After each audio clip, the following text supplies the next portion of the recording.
Hey everybody, what's up? Sean Hatzel here, stubborn fat expert, founder of online weight loss community, Get Lean in 12, coming at you with another no hype rapid fat loss video. In today's video, we're going to talk about potatoes and the paleo diet. So, are potatoes paleo, and whether or not they are, do they or do they not have a place in your diet if your goal is to quickly lose stubborn fat? And I think some of the answers I'm going to have for you today are going to be a little bit shocking. But first, let's talk about the history of potatoes and the paleo diet. Typically, because potatoes were part of the Neolithic age, they aren't a paleo food because they wouldn't have been around when our paleo ancestors were digging up food. However, if they would have been around, my guess is, heck yes, they would have dug them up and ate the crap out of them, just like they would have cut the head off a grass-fed cow and ate that beef if they could have back then.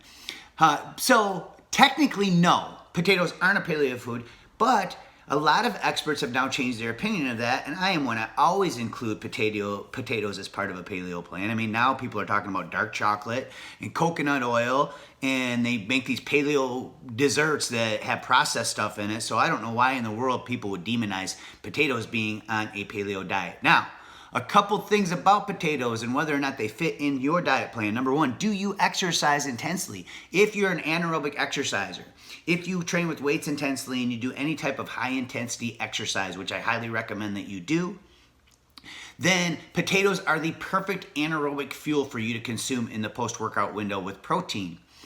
Now, a lot of other people will talk about potatoes if you're sedentary. If you're sedentary, I recommend that you avoid potatoes most of the time, and then maybe once or twice a week, have a high carb meal that maybe includes potatoes or another healthy glucose-based starch, believe it or not, like white rice. Because once a week, if you do this and you're following a low-carb plan the other 6 days of the week, this will help reboot your metabolism a little bit because you'll start suffering from metabolic slowdown as you keep carbs low in the diet for several days in a row. Leptin levels decline, insulin sensitivity starts to go down, metabolism slows down, thyroid sensitivity decreases. So by having a high carb meal once or twice a week, like having a cheat meal with a glucose-based starch like potatoes or white rice, you can reset these hormones.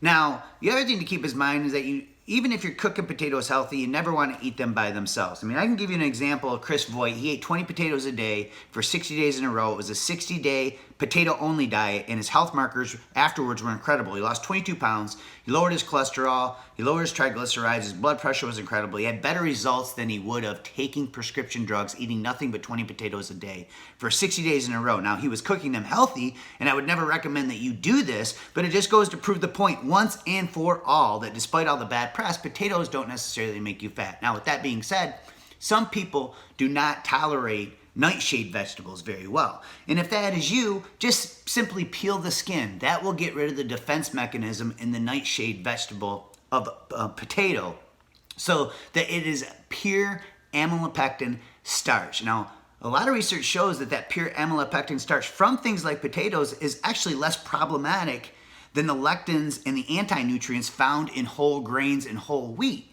So in reality, you're choosing these whole grains and these whole wheat when actually potatoes can be a better choice. Now, the last and final tip I'll give you about eating more potatoes to help you burn more belly fat, because not only they're amazing anaerobic fuel for your body, the last thing that you want to do is you want to avoid eating them all by themselves. Because although they are a healthy choice from nature, they have a very high glycemic index and they can spike insulin, taking the body out of a fat-burning environment. This can also create blood sugar fluctuations and energy dips. So the key is to simply consume them with a complete protein and some type of vegetable and maybe a small amount of friendly fat. So that's the final words on potatoes. I think they're an amazing anaerobic fuel. Eat them post-workout. Eat them once or twice a week in a cheat meal or a high-carb meal if you don't exercise. Peel them if you don't tolerate nightshade vegetables, and enjoy your potatoes. If you got something out of this, do me a favor. Share the love. Hit the like button. Tag somebody you know can benefit. And thanks for taking time out of your busy day to check this out. I am signing off. Have a great day and keep going strong.